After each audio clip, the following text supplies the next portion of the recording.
नमस्कार। आपका प्रिय चैनल पूजा अभिषेकम में आपका बहुत बहुत स्वागत। जैसा कि आप सभी लोग जानते हैं कि नए संवत्सर का आगमन, साथ ही चैत्र नवरात्र का भी आगमन होने जा रहा है। अब प्रश्न ये उठता कि ये आगमन कब हो रहा है और किस दिन हो रहा है इस संवत्सर का, और साथ ही जो चैत्र नवरात्र की आराधना होने जा रही है, माँ की सवारी, माँ का आगमन किस सवारी पर होने जा रहा है, इसको मैं बताने का प्रयास करूँगा। सबसे पहले मैं ये बताने जा रहा हूँ कि इस वर्ष चैत्र शुक्ल प्रतिपदा दिन मंगल 13 अप्रैल 2021 दिन मंगलवार से नए संवत्सर का प्रारंभ होने जा रहा है। इस संवत्सर क्योंकि मंगलवार से इस वर्ष शुरू होने जा रहा है, तो इस वर्ष संकल्प आदि आज जो भी संकल्प आप पूजा पाठ में करेंगे वो आनंद नाम का संवत्सर होगा और वर्ष भर आनंद नाम से ही अपने संकल्प में आप इस नाम का विनियोग करेंगे। अब नवरात्र के बारे में बताने जा रहा हूँ। इस वर्ष जो चैत्र शुक्ल प्रतिपदा यानी 13 अप्रैल दिन मंगलवार से जो नवरात्र शुरू हो रही है, इस चैत्र शुक्ल प्रतिपदा में माँ के 9 शक्ति स्वरूपों की आराधना होती है। अब चूंकि अब 13 अप्रैल 2021 दिन मंगलवार से नवरात्र का प्रारंभ होने जा रहा है, तो प्रश्न ये उठता है कि माँ किस रूप में, कैसे, किस सवारी पे आ रही हैं। क्योंकि इस वर्ष मंगलवार से नवरात्र शुरू होने के कारण माँ की सवारी घोड़ा होगी, घोड़े पे सवारी होगी, जो हमारे देश तथा देशवासियों के लिए कहीं से शुभ कारक नहीं हो रहा है। ये देखा जाता है कि अगर माँ का आगमन शुभ होता है तो देश और देशवासियों के लिए भी शुभता प्राप्त होती है, क्योंकि माँ का आशीर्वाद मिलता है। लेकिन इस वर्ष ऐसी शुभता देखने को नहीं मिल रही है, क्योंकि माँ घोड़े की सवारी पे आ रही है। अब नवरात्र 9 दिनों का हो रहा है। 9 दिनों में 9 शक्ति स्वरूप, माँ तो ये कही है, लेकिन इनके 9 रूपों में 9 शक्ति स्वरूपों की स्थापना करनी है। तो यानी मंगलवार 13 अप्रैल को प्रथम दिन माँ के प्रथम शक्ति स्वरूप की स्थापना शैलपुत्री देवी के रूप में करनी है।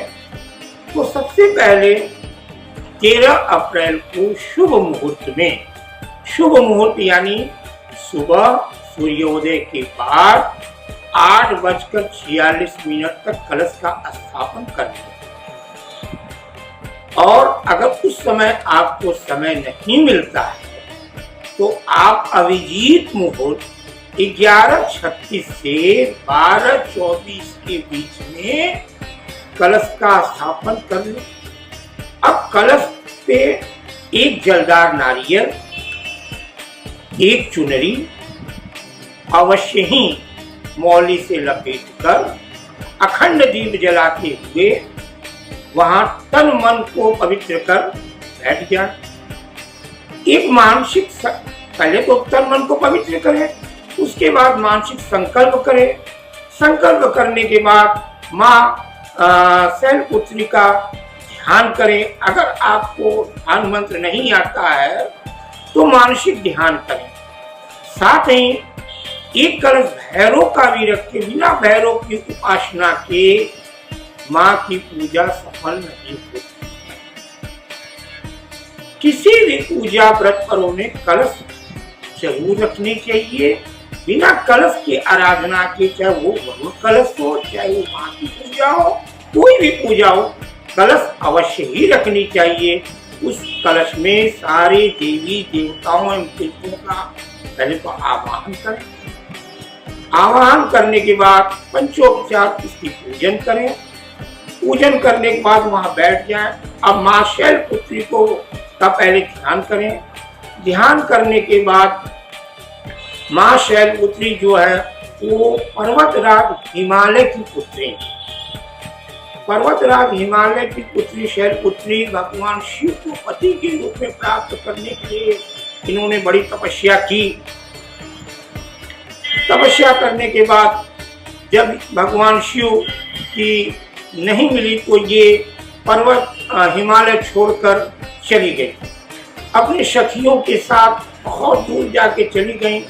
क्योंकि कथा ये भी है कि जब पर्वतराज हिमालय के पिता हिमालय शैलपुत्री के पिता हिमालय जी एक बार जब नारद मुनि आए हिमालय पे, तो उनके पिता ने कहा कि मैं अपनी पुत्री का विवाह विष्णु भगवान से करना चाहता हूँ। शैलपुत्री को ये बात नागवार लगी, बुरी लगी। वो तुरंत वहां से ये बात सुनते हुए खिसक गई और जाके अपने सहेलियों से कहने लगी कि अरे हम तो भगवान शिव को पति के रूप में प्राप्त करना चाहते थे, लेकिन मेरे पिता तो देवर्षि नारद से आज बोल रही थी नहीं मैं तो विष्णु से शादी करना चाहता हूँ।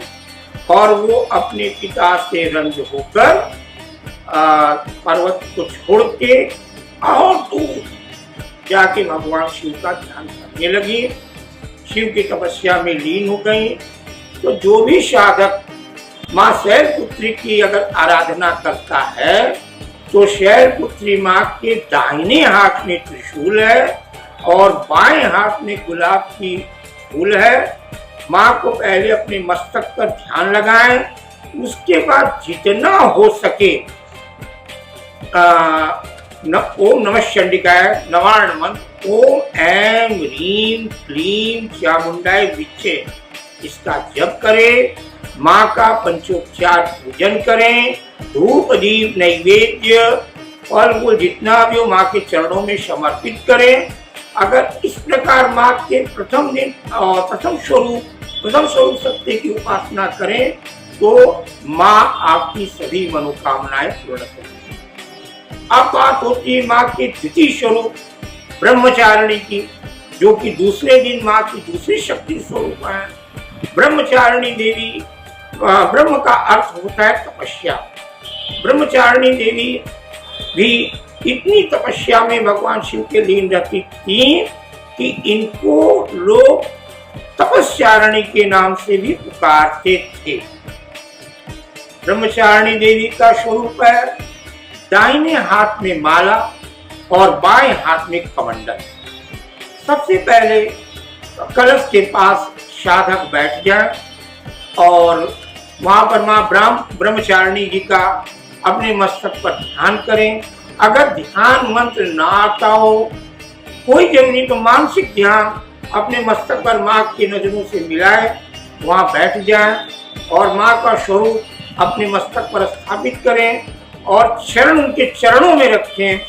और अब ये माँ का स्वरूप आपके मस्तक पर जब आ गया तो अगर आपको दुर्गा सप्तशती का पाठ करना आता है तो दुर्गा सप्तशती का पूरा पाठ करें। अगर नहीं आता है, सभी जातकों को तो संस्कृत नहीं आता, तो जितना हो सके दुर्गा सप्तशती के हिंदी कीलक कवच अर्गला का पाठ करें, माँ के द्वितीय अध्याय का पाठ करें, जितना हो सके वो करें दुर्गा सप्तशती का पाठ। और उसके बाद नवार्ण मंत्र होता है ओम ऐं ह्रीं क्लीं चामुंडाय विच्चे, इसका 3 माला या 5 माला जप करें। ये तो आपके सुबह की हो गई पूजन अर्चन की विधि। शाम को भी अगर आप हैं माँ के चरणों में तो दीप जलाएं। अगर अखंड दीप जलाने का सौभाग्य प्राप्त होता है तो अखंड दीप जलाएं और उसका ध्यान भी रखें कि वो दीपक बुझने न पाए। इसका यथोचित जो भी साधक नवरात्र के 9 दिनों में 9 शक्तियों की उपासना करते हैं, अगर वो 9 दिन व्रत रहते हैं तो उन जो व्रत रहते हैं साधक उनका जो है 22 अप्रैल 2021 को पूर्ण होगा। और जो सिर्फ 9 दिन की पूजा करते हैं उनकी साधना पूजा 21 अप्रैल को खत्म होगी। इस प्रकार देवी की आराधना तन मन से करें, पवित्रता से करें। माँ आपकी सभी मुरादें पूर्ण करेंगी। अगर आपको हमारा वीडियो अच्छा लगे तो इसको लाइक करें और हमारे चैनल को सब्सक्राइब करें। धन्यवाद।